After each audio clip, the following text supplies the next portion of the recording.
شوفوا ردة الفعل الجزائريين والمصريين بعد خسارة المغرب ضد السنغال الخوت في النهائي. شوفوا اسمعوا.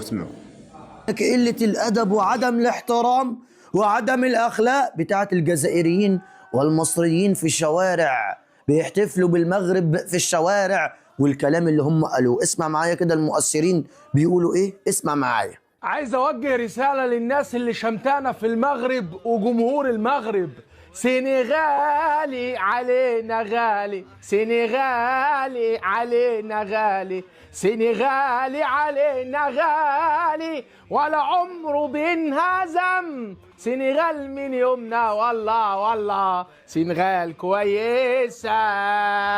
ابعتها له، حالنا بقى يشبه حاله. صباح الخير.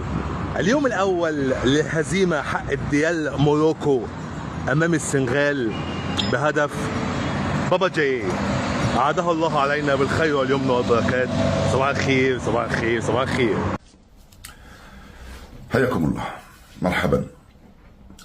سيناريو دراماتيكي لمباراة نهائية استثنائية، خلينا نقول استثنائية من كل الجوانب، بما في ذلك من الجانب الفني والبدني والمستوى والإثارة والشغف والسيناريوهات الكثيرة التي كانت يمكن أن تغير من مجريات ومصير اللقب بين هذا وذاك.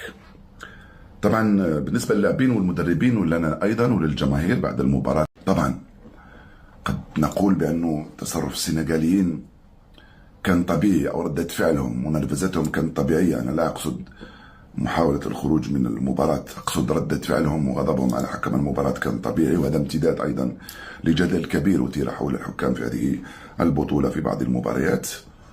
نقطة التحول كانت هنا لما حاولوا يخرجوا اللاعبين السنغاليين، أخرجوا المغاربة من المباراة وأخرجوا منفذ ركلة الجزاء من المباراة.